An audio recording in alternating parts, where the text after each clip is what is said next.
Prezados e queridos, vamos continuar o vídeo que nós interrompemos. O vídeo passado foi interrompido, eu tive que atender um telefonema do hospital, onde minha mãe está, e não pude deixar de atender.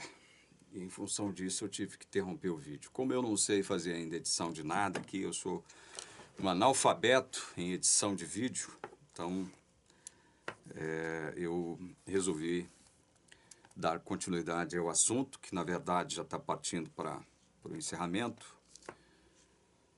O assunto sobre o qual nós estamos tratando acerca da palavra da cruz. Mas Paulo diz aqui, para nós, mas para os que foram chamados, tanto judeus como gregos, Cristo é o poder de Deus, a sabedoria de Deus. Eu falava justamente sobre essa questão do poder de Deus. Por que a palavra da cruz tem que ser o poder? Porque para esses incrédulos que se fiam na sabedoria e inteligência do mundo, não há poder para crer. Eles não têm poder de crer. É necessário que Deus tome a iniciativa, é necessário que Deus tome uma atitude, e que tomou. Ele planejou tomar essa atitude na eternidade pretérita. Que atitude é essa? A qual eu me refiro? Salvar. Salvar quem? Olha, Deus achou por bem salvar os que creem por meio da loucura da pregação. Você crê em algo que não veio de você, embora você seja um instrumento usado por Deus para transmitir esse algo. A pregação é um meio pelo qual o evangelho alcança as pessoas, a quem Deus veio salvar. A pregação não é o evangelho. A pregação é um meio através do qual o evangelho alcança as pessoas. É necessário esse poder de Deus, a palavra da cruz, alcançá-las e produzir nelas o efeito desejado por Deus, qual seja o de salvar. Isso a teologia adventista nunca entendeu. Porque a loucura de Deus é mais sábia do que a sabedoria humana, diz aqui o verso 25, de 1 aos Coríntios 1. E a fraqueza de Deus é mais forte do que a força humana. Até a fraqueza de Deus é mais forte do que a força humana. Nem todo o poder das trevas terá poder de segurar, terá poder de impedir a ação poderosa da palavra de Deus, da pregação, a palavra da cruz. Nem todo o poder humano terá condições de frear, impedir, obstaculizar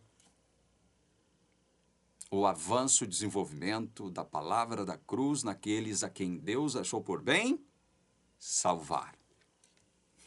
É maravilhoso isso. A partir do verso 26, Paulo diz, irmãos, considerem a vocação de vocês. Olha, considerem a vocação de vocês. Não foram chamados muitos sábios, segundo a carne. Na igreja de Corinto, não tinha muitos sábios, segundo a carne. Nem muitos poderosos.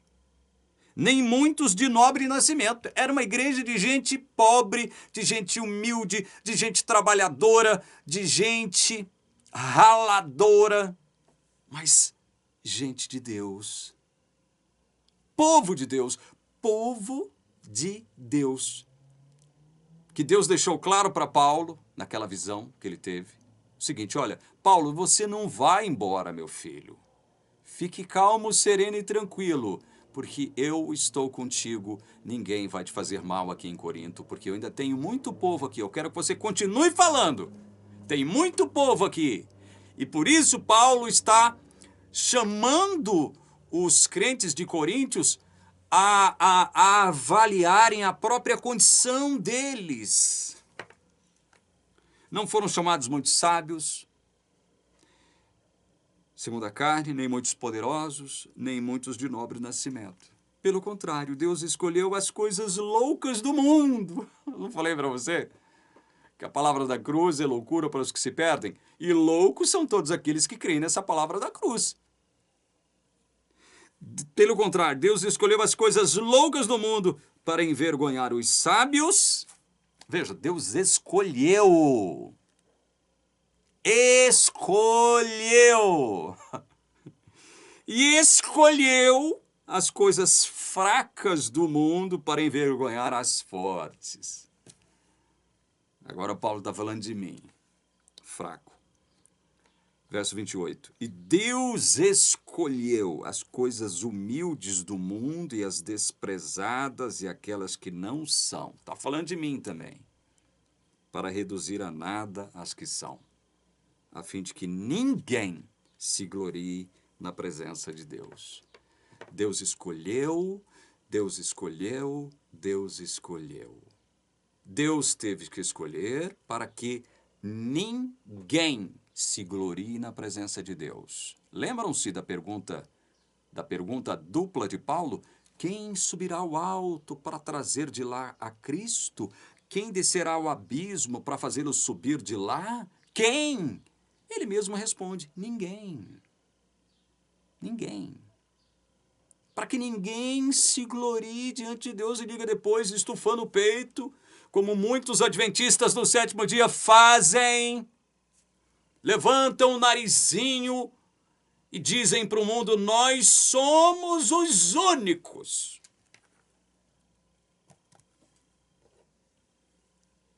Mas vocês são dele, olha, em Cristo Jesus.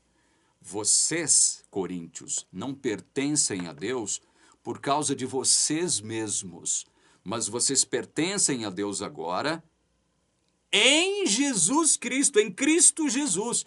É estando nele que vocês pertencem a Deus. Não é por vossa causa. É por isso que Deus não aceita que ninguém se glorie, se ufane, se encha de empáfia. Quando eu falo de empáfia e ufanismo, eu me lembro de que quando eu interrompi o vídeo passado, eu estava falando de um determinado pastor, ao qual eu não citarei o nome, mas quem conhece um pouco da minha história sabe a quem eu estou me referindo.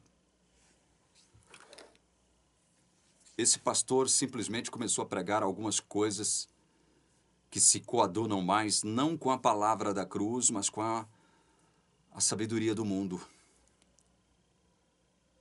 A sabedoria do mundo, a inteligência do mundo. E isso é espantoso, e isso me espanta.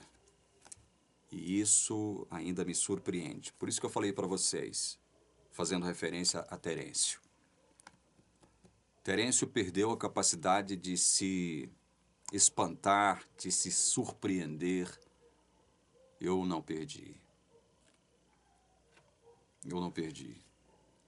E citando o caso desse pastor, é um exemplo para mim, uma evidência de que eu não perdi a minha capacidade de me surpreender. Como que um homem tão abençoado, com tanta luz, não mais que de repente, entra numa viagem, sabe? Parece até que ele... veja bem, eu não estou dizendo que ele faz uso de alucinógenos, de drogas ou coisas do tipo. Não é isso que eu estou dizendo acerca desse pastor. Eu estou simplesmente dizendo que parece que ele entrou numa viagem que é desenvolvida, uma viagem que é praticada, que é feita por gente que fumou ou que cheirou. É impressionante. Esse pastor fala coisas do Arco da Velha hoje. Ele fala coisas absurdas, coisas absurdas. Esse homem era por mim considerado um mestre, um guia dos cegos. Agora, deixa eu arrematar, terminar dizendo o seguinte acerca desse mesmo pastor. Quem sou eu para dizer que esse pastor está perdido? Quem sou eu? Um fraco, desprezado, humilde, não sou nada, não sou ninguém. Quem sou eu para dizer que ele está perdido? Quem sou eu para dizer que ele deixou de ser homem de Deus? Talvez ele esteja cumprindo um propósito de Deus ao falar tanta bobagem, tanta asneira, para alcançar quem? Os bobos, os tolos, os asnos do mundo. Não é verdade? Então eu calo a minha boca e quero crer nisso. Até porque Jesus não me deu a missão de julgar. Agora, criticar eu posso criticar. Ao criticar, eu estou desconstruindo e destruindo sofismas. Como o próprio Deus diz, destruirei e aniquilarei a sabedoria dos sábios e os inteligentes desse mundo. Destruirei e aniquilarei. Então, em nome de Jesus, eu estou fazendo a mesma coisa. Destruindo com a força da palavra de Deus e aniquilando esses sofismas. Especialmente os sofismas produzidos pela teologia adventista do sétimo dia, que é uma teologia perigosíssima, irmãos. Perigosíssima. Não estou falando que todos os membros da igreja adventista são perigosos, são gente ruim, são gente má. Não é isso que eu estou falando. Estou falando da teologia mantida pela liderança em todos os níveis dessa igreja. É disso que eu estou falando. Encerrando, mas vocês são dele em Cristo Jesus. Olha só. Por que é somente em Cristo Jesus que nós pertencemos a Deus? O qual se tornou para nós, da parte de Deus, sabedoria, justiça. É com essa justiça que nós somos salvos. Justiça dele, de Jesus. Santificação. É com a santificação dele, não nossa, que nós somos salvos. É dele. Porque se fosse com a nossa santificação, nós teríamos todas as condições para estufar o peito diante de Deus e dizer: Senhor, Senhor, eu fiz isso, falei em línguas, fiz milagres, prodígios. Eu fiz isso, fiz mais aquilo, ajudei não sei quem, visitei não sei quem na prisão.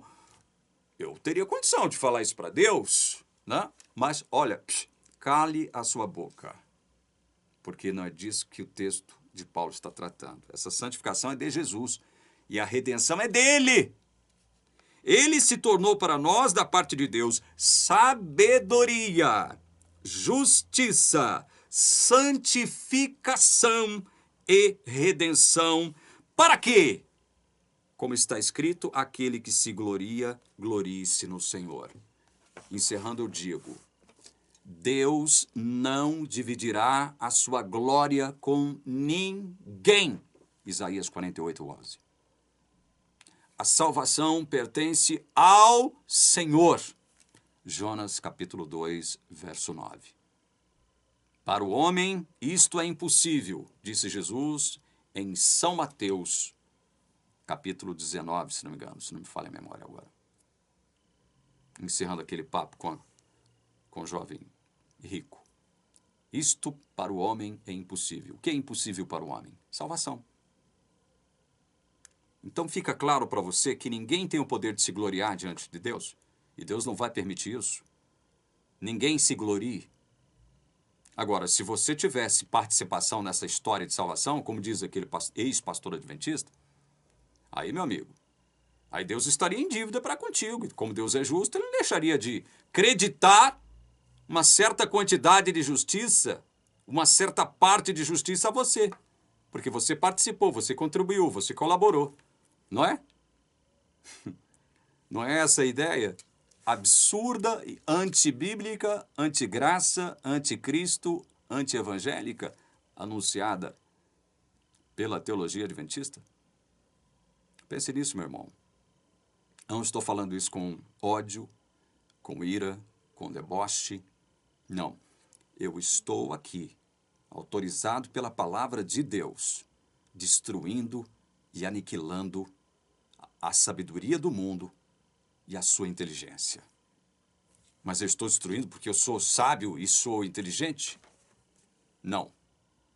Porque há um que é sábio, que se tornou sábio, justo, santificação e redenção por nós. Nós sabemos quem? Jesus. Não é porque eu sou alguma coisa. Ninguém poderá se gloriar diante de Deus. Por quê? Porque Deus não dividirá a sua glória com ninguém. Que Deus abençoe a você que assistiu esse vídeo até o final. Eu rogo uma bênção de Deus sobre você, em nome de Jesus. Amém.